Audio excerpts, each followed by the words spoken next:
The galaxy was not born into peace. It had always known war, and in the long shadow of the age of strife, it was as though the stars themselves had grown weary of shining. Whole constellations lay drowned in the darkness of dust and ruin, their light swallowed by aeons of neglect.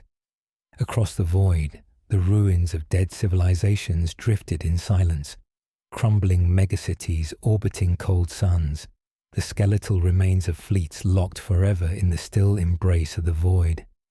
The galaxy was old, wounded and fractured, and yet, for a time, there came a light. It was not the gentle light of distant suns, but the blinding blaze of a will so vast it sought to unite every fractured shard of mankind beneath one banner. This was the Great Crusade, a tide of steel and fire sweeping from the cradle of terror to the farthest rim of the stars. It was a dream too vast for mortal minds, and yet it had a shape, a purpose, and at its center stood one man, the Emperor of mankind. To the mortal eye, he was more than a ruler. He was a vision of human perfection made manifest, the architect of a destiny long lost to the chaos of old night. His voice could inspire fleets to burn across the stars. His gaze could unmake the resolve of kings. But even as the crusade spread, there were moments, rare, fleeting, and almost imperceptible, when his expression carried something beyond the confidence of a conqueror, something colder, something burdened. We speak of this time not only because it was the beginning of an age, but because it was the beginning of its end. The seeds of ruin were sown in triumph, hidden in the very soil of victory. Even then, as fleets claimed new worlds and banners were raised above alien skies, the first cracks in the dream began to form. Before we begin the story, I must say this. We tell it not as cold chroniclers, but as those who have walked in the shadow of these events. We truly love and care for you, the listener, for it is only through your eyes that this history may live again. And so, I invite you. Tell us, where in the world are you watching from, and what time is it there? Now, take your coffee, and let us step together into an age of fire. The year was late in the 31st millennium, and the Imperium's borders surged outward like the rings of a growing flame. The Legions Astartes, the Emperor's angels of death, descended upon world after world, offering the choice of unity or annihilation. In those early years, the victories were almost pure. Mankind greeted the return of its lost brothers with joy, alien threats were broken, and human culture flourished anew under the protection of the Imperium. And yet, even then, the dream was imperfect. The Emperor's vision was vast, but it was his alone. Worlds that bent the knee were required to abandon their gods, their tongues, their ancient ways. The unity promised was bought at the cost of memory and identity. The Emperor understood this price, though he would never admit it. In private moments, in the cold hours between campaigns, he would walk alone through the marble halls of his flagship, Gloriana-class Imperator Somnium, gazing out at the void. Those closest to him said that when he looked upon the stars, his eyes did not rest on the new conquests, but on those corners of the galaxy yet untouched by his light, places where whispers of resistance lingered, places where his sons were yet to tread. It was here, in these private moments, that the first conflict took root, not in battlefields or councils, but in the Emperor's own mind. He wasn't like other men, but he wasn't without fears. For all his strength and mastery, he could not be everywhere, could not fight every war, could not be eternal in every way that mattered. And so he had forged the Primarchs, 20 demigods, each a shard of his own being, to carry his will into every shadow of the galaxy. They were magnificent. They were flawed. Even in their earliest reunions, he saw in them not only the reflection of his greatness, but the seeds of his own imperfections, ambition, pride, wrath, and longing. Yet he loved them, or at least he wished to believe he did. And love, in the hands of a ruler, is often the first tool of control. The Great Crusade pressed on. Fleets sailed like storms through the void, and mortal men and women followed in their wake. Soldiers, pioneers, scholars, and priests who no longer had gods. Some called it the Age of Rebirth. Others whispered of the quiet oppression hidden beneath its gold. But none could deny that for the first time in thousands of years, humanity stood as one people, under one ruler, bound by a single destiny. Still, the emperor's gaze often turned back to terror, for even as the crusade reached its zenith, he was preparing something in secret, a work upon which the fate of the Imperium would rest, though none save his most trusted knew of it. This was the Webway project, the promise of a galaxy without warp travel, without the corrupting touch of chaos. It was the reason he had placed the War Master in command of the crusade, the reason he would leave the front lines in the hands of his sons, and it would be the reason for everything that came after. For in his absence, the bonds between brothers would fray. In his silence, questions would turn to doubts. And in the gulf between his vision and theirs, something far older than mankind would find a voice. On the bridge of the Imperator Somnium, the Emperor stood at the viewport, a lone figure of gold framed against the infinite dark. Far ahead, another world waited for the light of unity to descend upon it. But in the reflection of the glass, his expression was unreadable, a perfect mask over a truth even he dared not speak. The dream was beautiful. The dream was fragile, and all dreams end. They were not born as other men are born.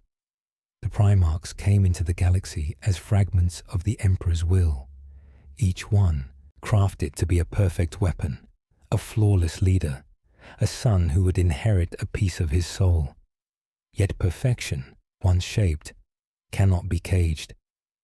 The warp's breath scattered them across the stars before they could be raised at his side, each falling upon a different world, to be shaped by the soil, the sky, and the cruelty or kindness of fate. When the Great Crusade began in earnest, one by one, they were found, and each reunion was a moment of triumph and of silent reckoning. The first the Emperor found were those whose loyalty burned pure and bright. They came to him without hesitation, kneeling as though they had always known his face. Others were harder to claim, rulers in their own right, warlords who had carved empires from alien-blooded soil. To them the Emperor was not a father but a rival. Even as they swore fealty, the oaths were edged with questions unspoken. It was said that when the Emperor met his second son, tall, sharp-eyed with the winds of 1,000 deserts on his cloak, the silence between them lasted longer than their words, a silence in which love and calculation stood side by side. Among his sons, bonds began to form. In the early days, their campaigns together were filled with fierce joy. 2 or 3 Primarchs would take to the stars side by side, their legions striking like twin bolts of lightning upon the galaxy. Victories were shared, the spoils and stories filling the nights between battles. There was Rogel Dawn, whose unshakable will made him a fortress unto himself, and who saw in his brothers not only rivals, but pillars that could support the Emperor's great design.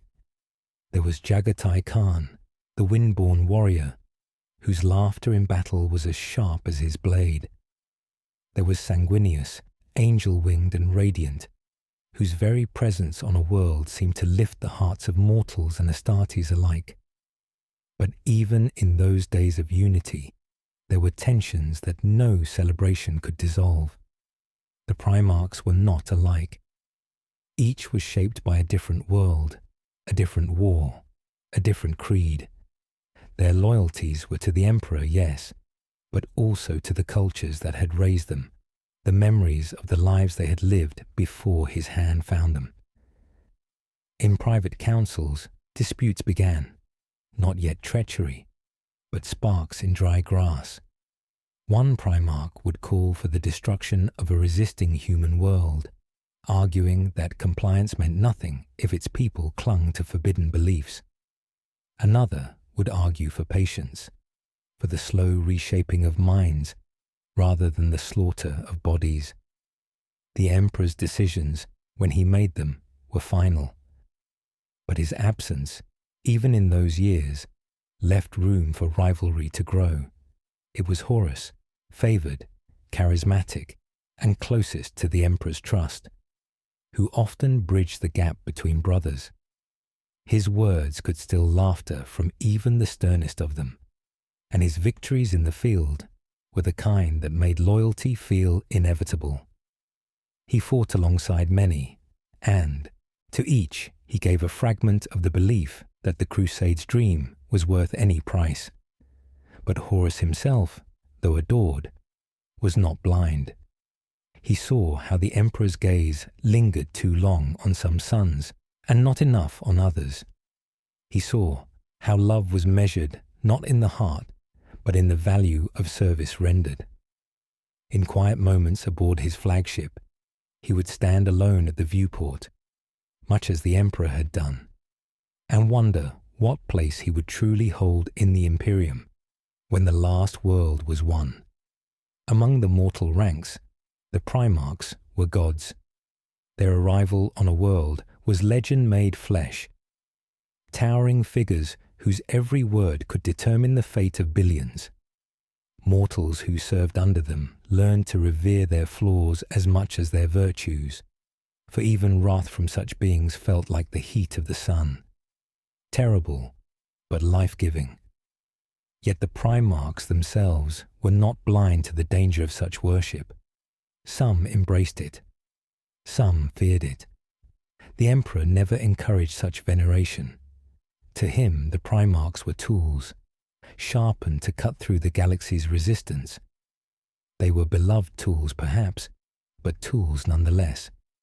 And in the rare moments when he allowed the thought to rise, he knew that tools, once their purpose is fulfilled, can be set aside. It was on the world of Damikos that the first fracture among brothers showed itself openly. The planet's rulers had surrendered without a shot, offering their ancient palaces as tribute to the Imperium. Horus called for their integration into the Crusade, praising their willingness to bend the knee. But another Primarch, grim and unyielding, demanded their extermination, citing ancient heresies woven into their faith. The Council of War ended in silence, each legion departing without a resolution. The Emperor, far from the system, gave no ruling, and in that vacuum, resentment took root. That night, beneath the cold stars, Horus spoke quietly to his most trusted captains. "We are not one voice," he said. "We are a chorus, and the Emperor's hand cannot guide us forever." It was not rebellion, not yet, but it was the first time the words had been spoken aloud. Far away, in his private chambers, the Emperor studied a map of the galaxy, a vision of the Imperium not as it was, but as it would be. He placed markers for fleets, for conquests yet to come, and for works far greater than any legion could comprehend. Yet as his hand moved, he paused, eyes settling on a sector far beyond the Crusade's current reach.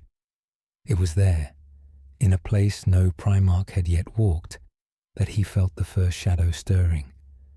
The galaxy was vast, his sons were loyal, his dream was unfolding exactly as he had planned, and still, he could not shake the feeling that the light of the Great Crusade was burning too hot, too fast. The Great Crusade moved as a storm moves, not in a single front, but in 100 tides of steel, fire, and light, from the galactic core to the farthest reaches of the void. The banners of the Imperium rose above cities that had never before heard the name of terror. Each legion was a spear point, its primarch the hand that drove it, and the galaxy, vast though it was, began to shrink beneath their relentless advance. World after world was brought into compliance. Some bent the knee willingly, seduced by the promise of unity, the safety of the Emperor's dominion. Others fought to the last, and for them there was no mercy. The legions did not waste time on worlds that would not bend. Fire cleansed such places. At first, the victories were untainted by doubt. Every conquest was a step toward the Imperium's perfection. Yet the further the crusade pushed into the void, the more its purpose began to shift. There were worlds where the humans who lived there were human in flesh, but alien in mind, shaped by cultures so ancient and strange that they seemed no kin of terror. And here the first great moral compromises began. One primarch would stand before a conquered city and see allies in waiting. Another would see only a future rebellion. In the absence of the Emperor's direct command, judgment fell to the primarchs themselves, and so the same crime might see a planet spared in one campaign, but burned in another. Among the legions, whispers began. Astartes who had fought under multiple primarchs compared their commands, their judgments. Even loyalty could not erase the discomfort of inconsistency. The Imperium's law was meant to be absolute, but in truth, it was shaped by the will of whichever son enforced it. Horus still held the center. His charisma, his strategic brilliance, and his gift for reading the hearts of mortals kept the Crusade's momentum smooth. He was as quick to praise as he was to punish, and his captains came to believe there was no battle he could not win.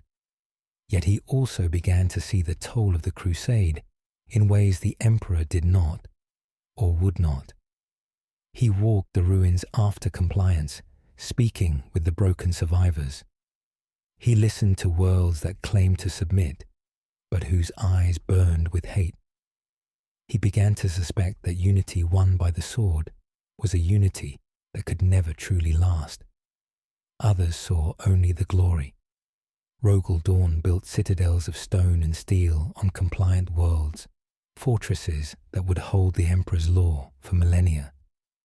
Leman Russ, wolf-hearted and fierce, brought destruction to any who stood in the path of the Crusade, his loyalty as unshakable as his ferocity. But there were those, even among the primarchs, who began to chafe under the Emperor's design. They questioned why ancient cultures must be erased rather than woven into the fabric of the Imperium. They wondered if the Emperor's dream was truly for mankind, or for himself. The first cracks showed themselves in the shadows, far from the records of the Imperial remembrancers who travelled with the fleets.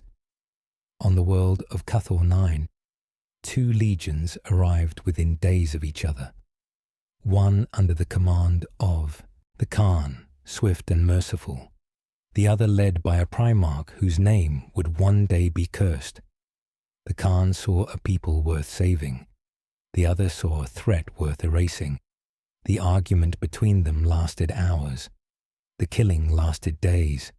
The Emperor, when he heard of it, said nothing. The crusade did not slow. For the mortals who served beneath the Astartes, the war was both endless and intimate. They saw the galaxy not in maps and star charts, but in the faces of those they conquered and those they buried. To them, the legions were not simply warriors. They were the law, the future, the inescapable truth of the Emperor's will. And yet, the stars held secrets that no legion could burn away. Far from the Crusade's front lines, in the black between systems, strange signals began to flicker across the Imperial relay networks. At first, they were dismissed. Echoes of distant battles, phantom transmissions from long-dead colonies. But some bore patterns that could not be ignored, voices layered within static, speaking in languages no Imperial scholar could place. Some among the Emperor's inner circle urged investigation. Others counselled caution, fearing what might be found. But the Great Crusade was not a work of caution. It was a tide, and tides do not turn aside for whispers in the dark. And so the storm rolled onward, swallowing the stars one after another. It was on the edge of the Ghoul Stars that Horus fought one of his most celebrated campaigns. A war against a coalition of human worlds bound together by a shared faith in a god who walked among them in living flesh. They called him the Shepherd, and his people would have died for him without hesitation. Horus defeated them in battle, captured the Shepherd, and brought him before his captains. The man looked into Horus's eyes and said only, "You serve a god as I do. You just do not know it yet." Horus laughed then, dismissing the words as defiance. But the memory stayed with him long after the war was over. The Great Crusade had no end in sight, and yet, for the first time, some among the legions began to wonder if an end was truly possible, or if this fire would burn until nothing was left but ash. The Great Crusade was still in full tide when the Emperor began to draw back from its front lines.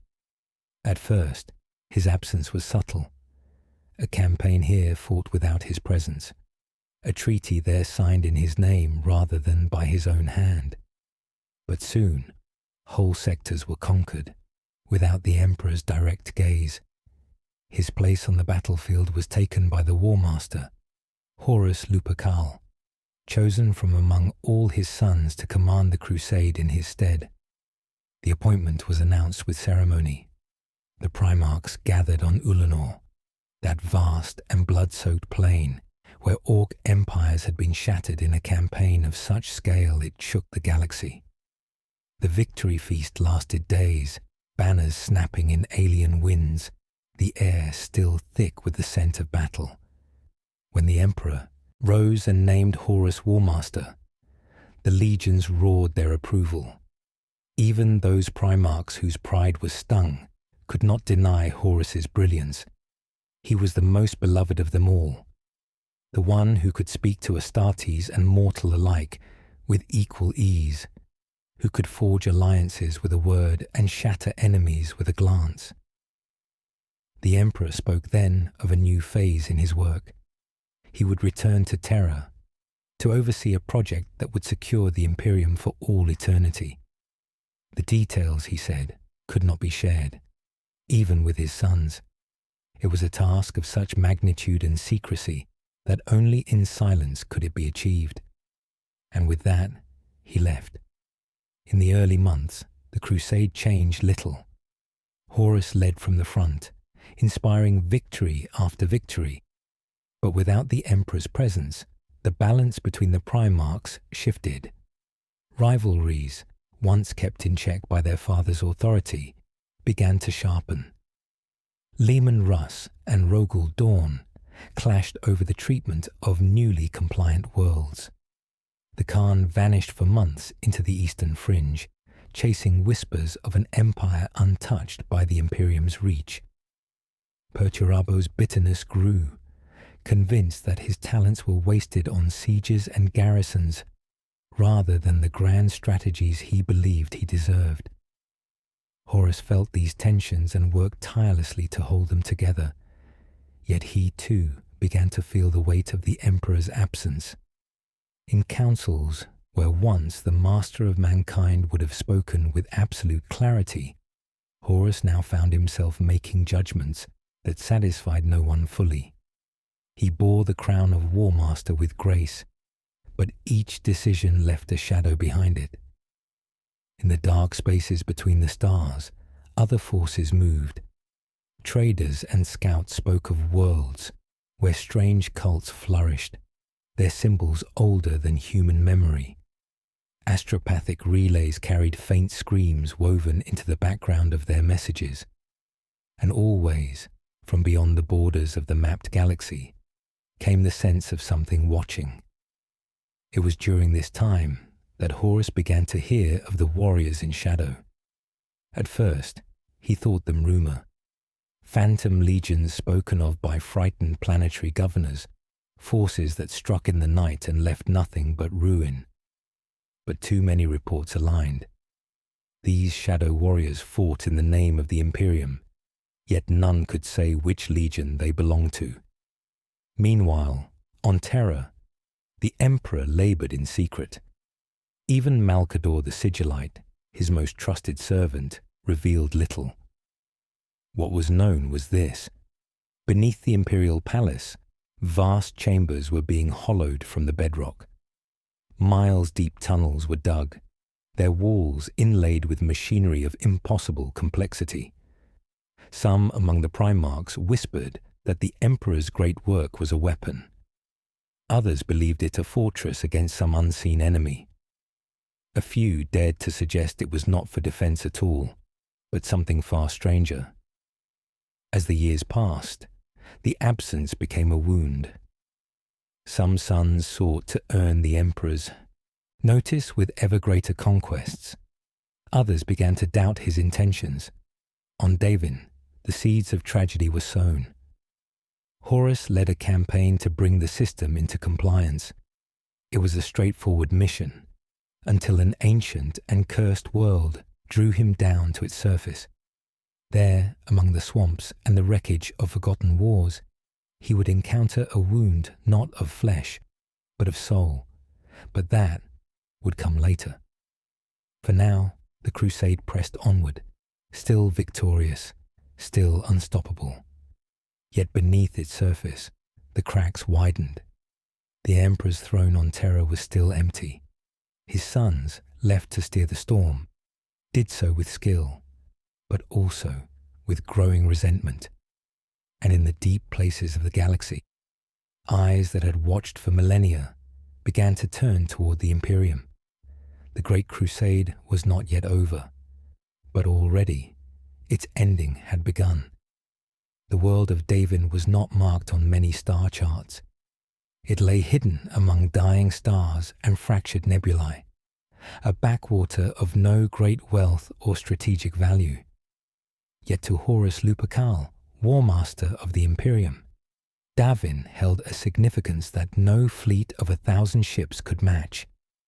The campaign to bring Davin into compliance was supposed to be swift and decisive, a demonstration of the Imperium's unyielding will.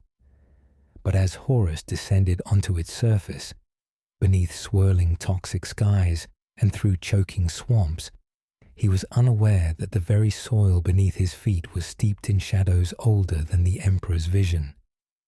The mortal inhabitants of Davin were a fragmented people, tribal, fierce, and desperate. Their customs were strange, their faith a tangled weave of superstitions and forgotten gods. Yet even this was not what unsettled the War Master most. It was the presence of something unseen, a whispering darkness that clung to the air like a poison. Horus's forces made swift progress against scattered resistance, but the true battle was far from the front lines. In hidden caverns and ancient tombs beneath the marshes, dark rites were performed by cultists devoted to entities older than time. These were the heralds of chaos, the ruinous powers waiting patiently in the void for their moment. When Horus first encountered the sorcery of Davin, it was in the form of a wound, a grievous injury that tore through his flesh and soul alike. The battle had been brutal, but it was not the enemy's weapons that broke him. It was a poisoned blade, wrought with the malice of the warp, that struck deep. As Horus lay broken and fading, something terrible stirred within him. The curse of that blade was not simply physical. It opened a gateway into his mind.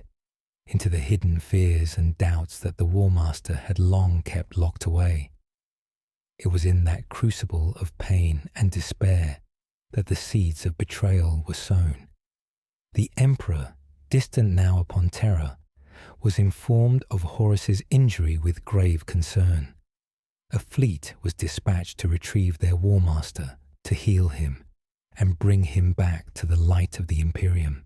But even in those moments, Horus's thoughts drifted into shadow. Within the stasis of his recovery, the ruinous powers whispered promises of power, of freedom from the chains of obedience, of a galaxy reshaped not by the cold hand of a single will, but by the fire of passion and ambition. And Horus listened. Meanwhile, among the other Primarchs, the absence of the War Master's guiding hand began to unsettle old tensions. Without Horus to mediate, petty rivalries flared, and old grudges found new fuel.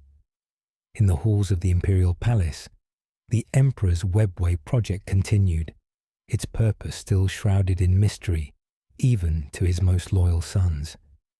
It was this veil of secrecy that widened the gulf between them.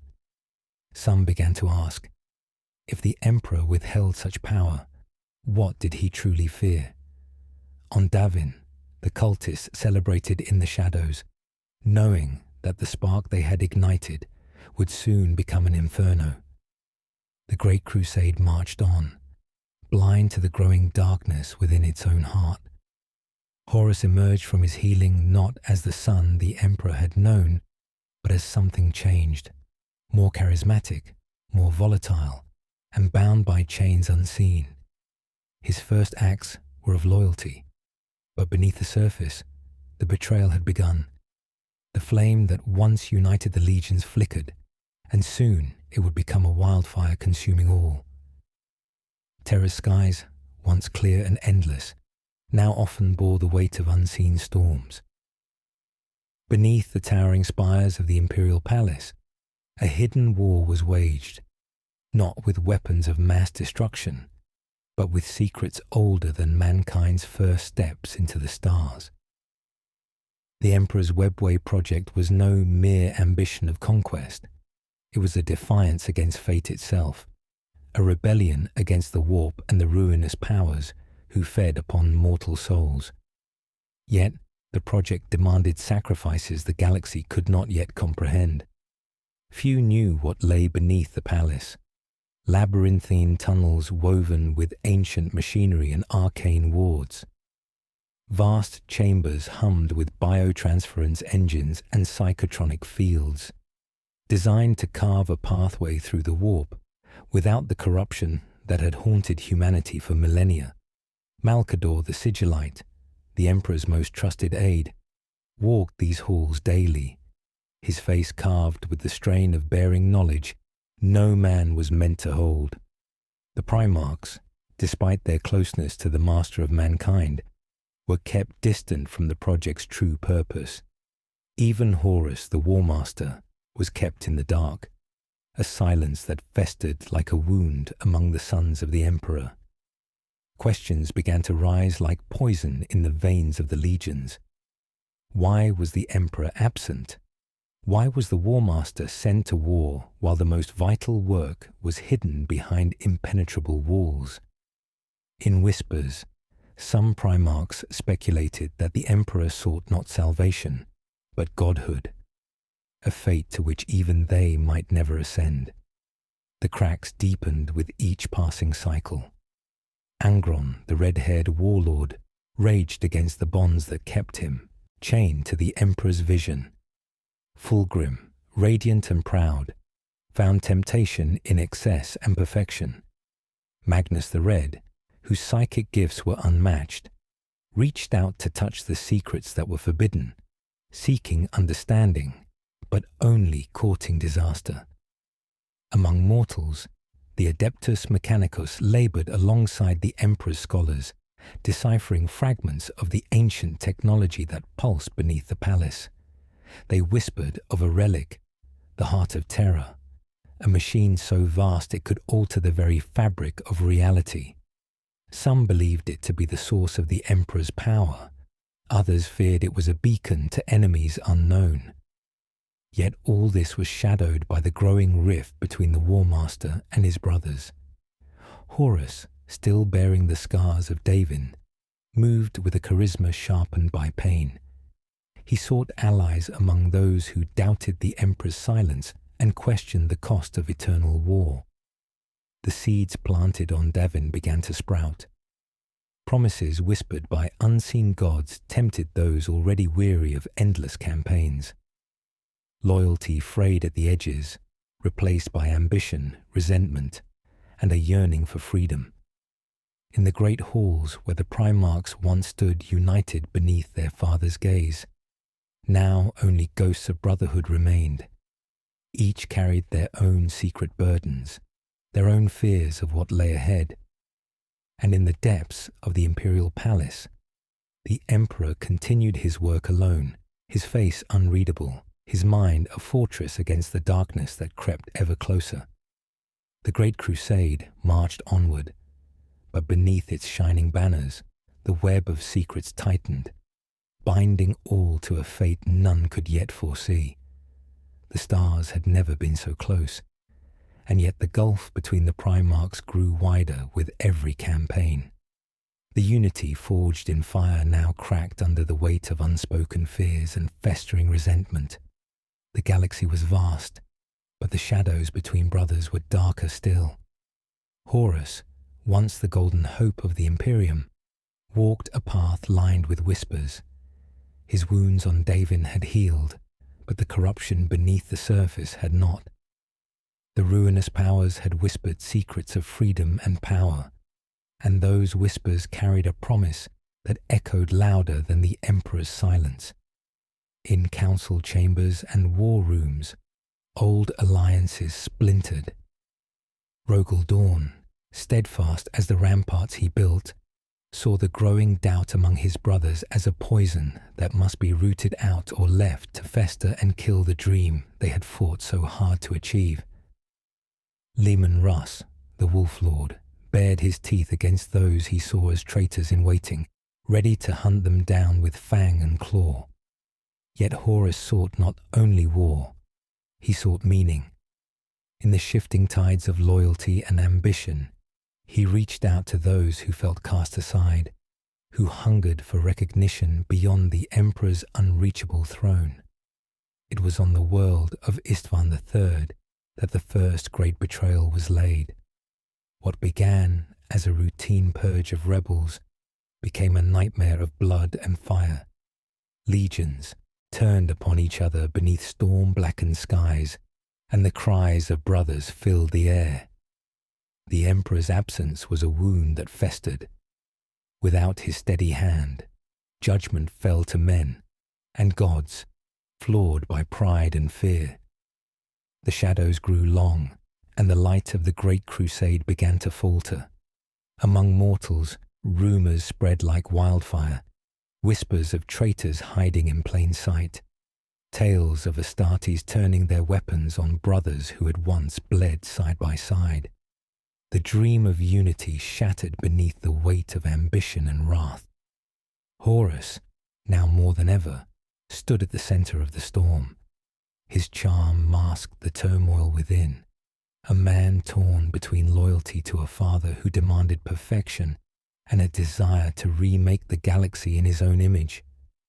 The legionnaires who remained loyal to Horus knew that the coming days would test not only their swords, but their very souls. For in the heart of the Imperium, a war was awakening, a war that would not be measured in worlds taken or lost, but in brothers broken and betrayed. The Great Crusade was ending, and the Horus heresy was beginning. The skies of Istvan III wept ash and fire as the betrayal unfolded beneath thunderous storm clouds. The war that had once united the Emperor's sons now tore them apart with savage ferocity. The battlefield was a crucible of shattered loyalty, where brother turned upon brother with blades sharpened by rage and despair. The legions that had marched side by side now fought as enemies, their banners stained with the blood of kin. Horus, crowned war master, but now a man divided, led the assault with the precision of a master strategist and the fury of a betrayed son. His voice was both command and lament, rallying those who still clung to his vision while condemning those who resisted the inevitable reckoning. The traitors struck with cold calculation, their betrayal not born of sudden madness, but a slow, deliberate unraveling of trust. Each act of treason was a thread pulled from the fabric of brotherhood, until the whole tapestry lay in ruin. Loyal primarchs fought with desperate honor, refusing to believe that the sons of the emperor could fall so far. Rogel Dawn stood like a bastion, rallying defenders with unyielding will. Sanguinius, radiant and fierce, struck down foes with a grace that belied the sorrow in his heart. Yet the battle was not merely of steel and fire. It was a war of ideals, of shattered faith and fractured dreams. Old bonds were tested beyond repair, and even the mightiest found themselves broken by the weight of betrayal. Amidst the chaos, whispers of the warp's influence grew louder. The ruinous powers, unseen and insidious, wove their dark threads through the minds of men, poisoning hearts with promises of power and freedom. Horus's voice, once a beacon of unity, now carried the echo of a darker truth, that the Imperium's salvation lay not in blind obedience, but in the freedom to reshape the galaxy by any means necessary, even if that meant the destruction of all that came before. The fall of Istvan III marked the beginning of the end. The Great Crusade, once a beacon of hope and unity, was now a fractured storm, tearing the galaxy asunder. And as the fires of betrayal burned brighter, the fate of the Emperor's sons and the Imperium itself hung in the balance. The galaxy was no longer a place of unity, but a theatre of war and whispered fears. The Horus heresy spread like a poison, its tendrils reaching into every legion, every world that had once pledged allegiance to the Emperor's light.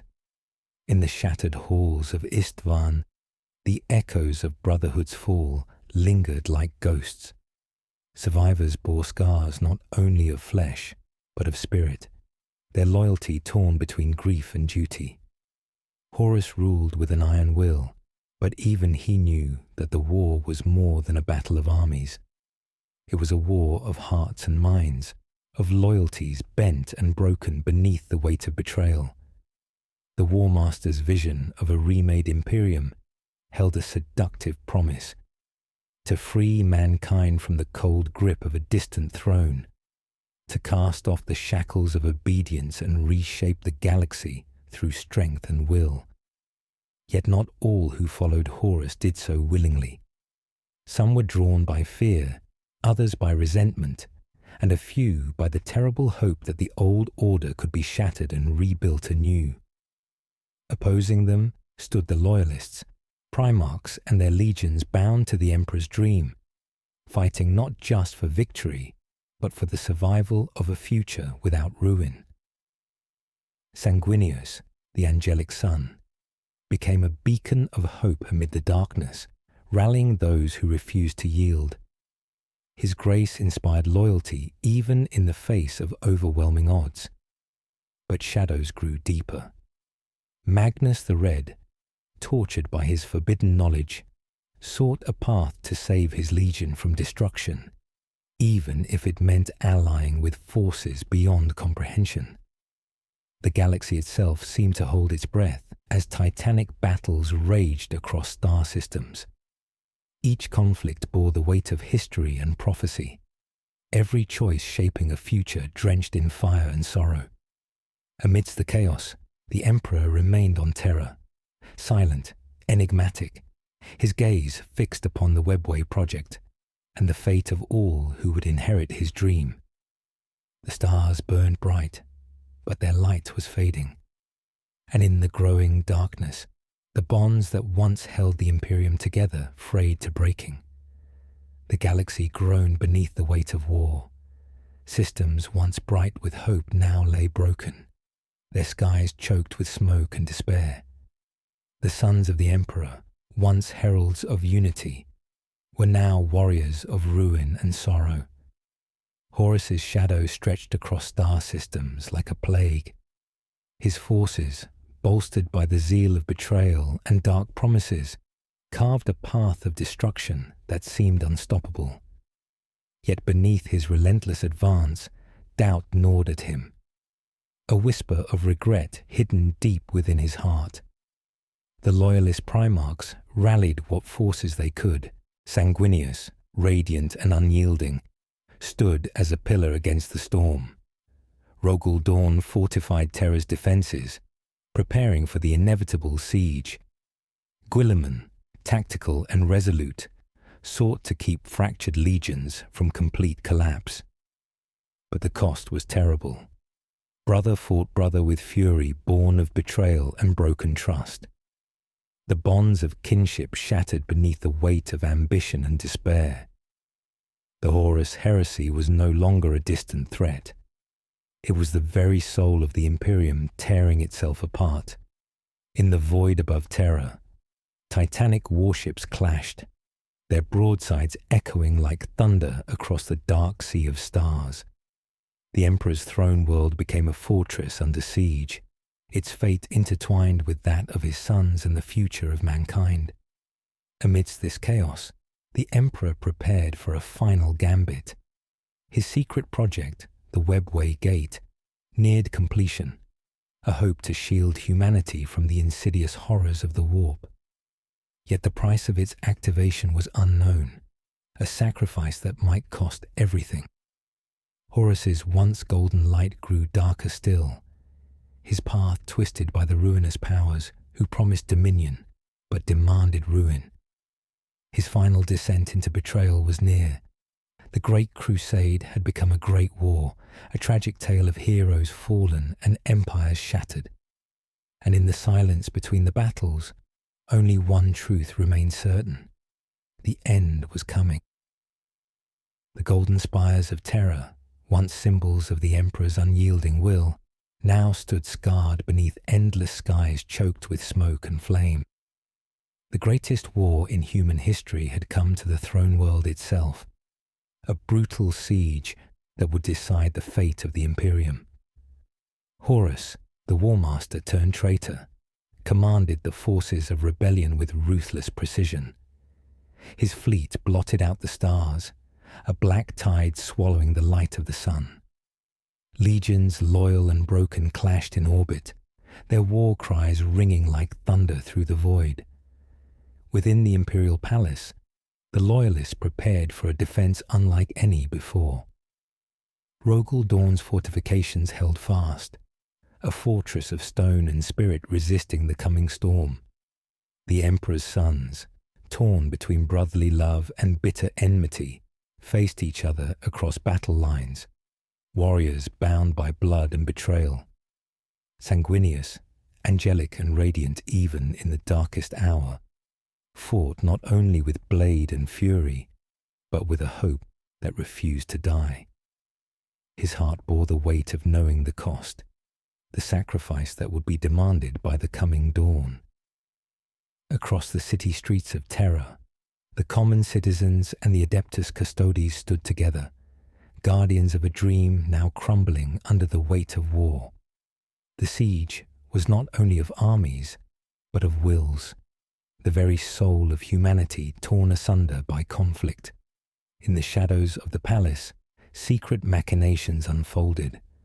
The Emperor's Webway project, the last hope against the ruinous powers, was nearing its terrible completion.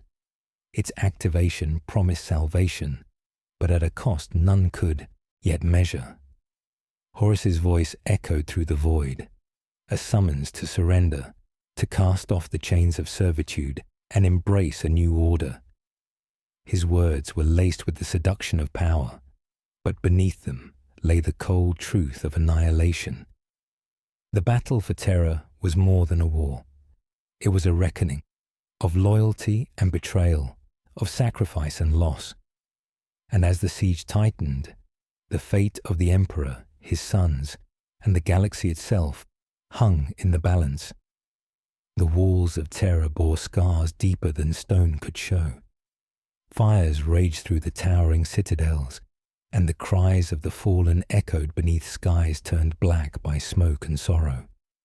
The siege stretched into months, a relentless storm of steel and spirit. Brothers fought side by side and then against one another, their loyalty tested by the cruelest of fates. Horus's shadow loomed ever larger, his vision of a new imperium burning through the hearts of those who had once loved him. Yet even his most devoted followers sensed the cost growing too great to bear. Sanguinius stood at the forefront of the loyalist defense, his wings like a beacon in the darkness. His courage inspired those who feared only death and despair, and his voice was a call to hope amid ruin. But the tide of war was not kind to heroes. Betrayal cut deep, and revelations shattered trust. Magnus the Red's desperate gamble to warn the Emperor had set forces in motion none could control. The Webway project, meant to shield humanity, teetered on the edge of disaster, its activation a question of sacrifice and fate. In the heart of the palace, the Emperor prepared for the final confrontation. His sons would face choices that would define eternity. Loyalty, love, and ambition collided in a storm as vast as the galaxy itself. The twilight of the suns was upon them. The end of an era born in light, now fading into shadow. And as the last embers of the Great Crusade flickered, the true cost of immortality and betrayal would be revealed. The heart of terror beat heavy beneath the weight of war and fate. The final hour had come, and the galaxy held its breath. In the shattered throne room, the Emperor stood, worn beyond measure, yet unyielding. His gaze, once full of hope and fire, now bore the burden of millennia, of sacrifice too great to name. Before him stood Horus, once beloved son, now the architect of ruin. Their eyes met, father and son, light and shadow, each carrying the weight of choices that had torn the stars apart. Words were scarce. Their battle would be beyond mere speech, a clash of wills and power that would echo through eternity. Horus's voice, laced with bitter regret and fierce defiance, spoke of freedom and destiny, of a galaxy remade from the ashes of the old. The Emperor replied with the cold truth of duty and sacrifice, the burden of immortality, and the cost of empire. Their confrontation was cataclysmic.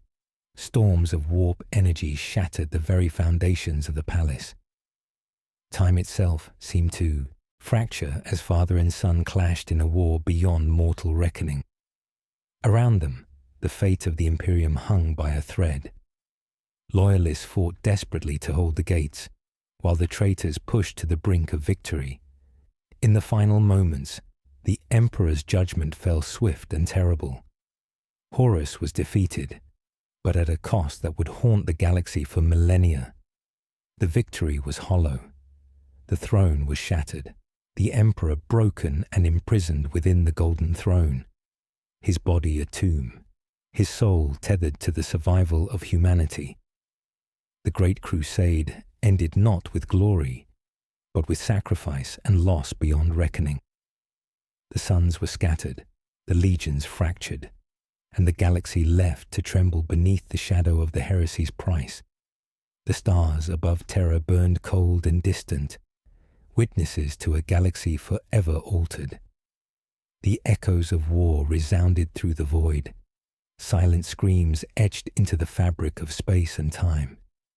The Emperor, broken yet eternal, sat imprisoned within the Golden Throne, his body a vessel of sacrifice, sustaining the Imperium's fragile breath, but forever severed from the world he had forged.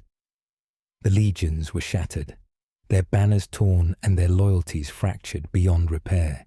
The sons who had once stood united beneath one vision were scattered, some into exile, others into the shadowed paths of redemption or damnation.